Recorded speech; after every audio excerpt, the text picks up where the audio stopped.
So why is Dragon Ball Super a thing? Well, today I have an answer. So it starts around 2008. Akira Toriyama was asked if they can have a new series, if Toei can make a new series. So he was approached by Toei. Now, Akira Toriyama actually declined this offer, and instead Toei made the alternative route, and they put on Dragon Ball Kai, which was a new Dragon Ball series, but it used old footage, but it was a shortened down, condensed version of Z with a lot less filler. Hardly any filler, actually. So after Dragon Ball Kai ended with the Cell arc, Toriko came on.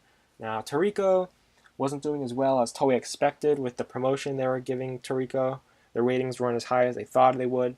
So they were like, screw it, let's finish up Kai. We stopped the Cell Saga, we'll finish it up with the Buu Saga. And around that time, Battle of Gods came out, which did good well. It did well.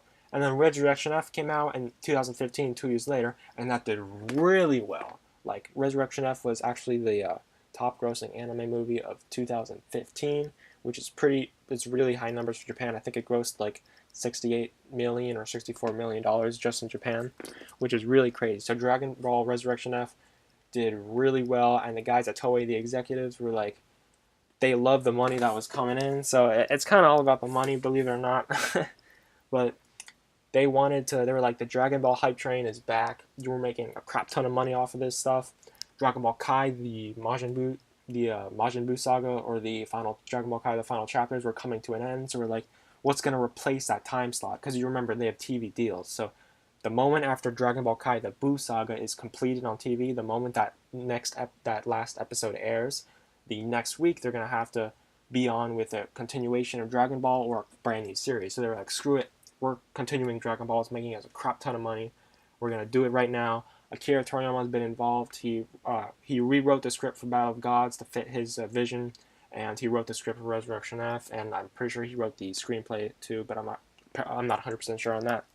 But he was pretty involved with Resurrection F, at least what I heard. So they're like, screw it, we're making a new series. We're gonna recap the two arcs, and that'll give us time for Toriyama to make new character designs and bullet point stuff for future arcs and help us out. So yeah, that's about it.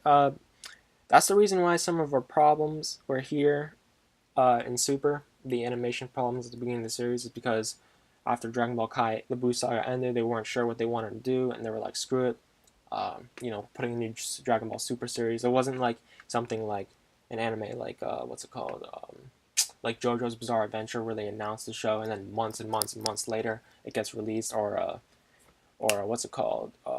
Or Attack on Titan, where they announce the show is going to be released or the show is going to start airing like 4 or 3 months ahead of time. Like Dragon Ball Super was like 2 months at maximum, so it didn't have that buffer that it needed to get a few episodes ready for a buffer, so the animation team can animate episodes and not have to worry about like super tight restrictions.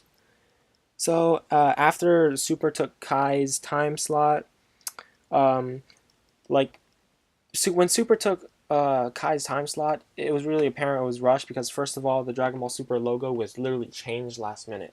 Like, if you don't remember, if you weren't following the series back then, the Dragon Ball Super logo was actually different. Well, when Dragon Ball Super, when the first press release was out, all we knew was the Dragon Ball Super logo. We didn't have any trailers or anything. And then when the actual show came out, the logo was a little bit different. So they were making touches with that. So that's crazy. Just think of how rushed a show had it to been if they didn't have the logo ready like a few weeks in advance. Like, that's actually pretty crazy. And that because there wasn't as much of an episode buffer, that's the reason why actually episode 5 had a lot of animation problems, was because they only had a buffer, like a 2-episode buffer. So when the series came out, 2 episodes were ready on the plate, and then episode 3 and 4 were okay. Like, they didn't have too much problem with those, and episode 5 it just collapsed because they didn't have enough time. But yeah, that's all I have for today, folks. That's why Dragon Ball Super is here, and why it's probably going to be here for a while. They're making money off of it, and regardless of what you think of the series, it's going to be here, and we might as well just enjoy it, I guess, even though I think it's fun to pick out the problems and be critical because I love the series so much. But that's all I have for today, folks, and I'll see you in the next one.